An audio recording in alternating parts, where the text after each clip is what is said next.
महाराष्ट्र में विधानसभा चुनाव के बाद तमाम विपक्षी दलों की तरफ से ईवीएम को नतीजों को लेकर असंतोष जताया गया। इस कड़ी में महाराष्ट्र के 2 गांवों की तरफ से एक प्रस्ताव पारित किया गया है कि वे आगामी सभी विधानसभा चुनावों में सिर्फ बैलेट पेपर का इस्तेमाल करेंगे। जानकारी के मुताबिक सतारा जिले की कोलेवाड़ी ग्राम सभा ने भविष्य में बैलेट पेपर से चुनाव कराने का संकल्प लिया है। इस तरह ये राज्य का दूसरा गाँव बन गया है जिसने ईवीएम के खिलाफ ऐसा प्रस्ताव पारित किया है।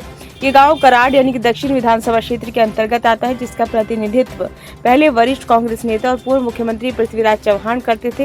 यहां पर हालिया विधानसभा चुनाव में पृथ्वीराज चव्हाण भाजपा उम्मीदवार अतुल भोसले से 39,355 मतों से हार गए थे। कोलेवाड़ी के निवासियों की तरफ से ईवीएम के जरिए डाले गए वोटों पर संदेह जताए जाने के बाद ये प्रस्ताव पारित किया गया। ये प्रस्ताव सोलापुर के माल शिरस निर्वाचन क्षेत्र के मरकटवाड़ी के ग्रामीणों के एक वर्ग की तरफ से ईवीएम की विश्वसनीयता पर संदेह व्यक्त करते हुए मतपत्रों का उपयोग करके नकली पुनर्मिलन कराने की कोशिश के कुछ दिनों बाद पारित किया गया था। हालांकि प्रशासन और पुलिस ने उनके प्रयास को विफल कर दिया, जिसके कारण मामले दर्ज किए गए। मामले में एक ग्रामीण ने मंगलवार को बताया कि कोलेवाड़ी की ग्राम सभा ने एक प्रस्ताव पारित किया है जिसमें कहा गया है कि भविष्य में चुनाव ईवीएम के बिना बैलेट पेपर से कराए जाने चाहिए।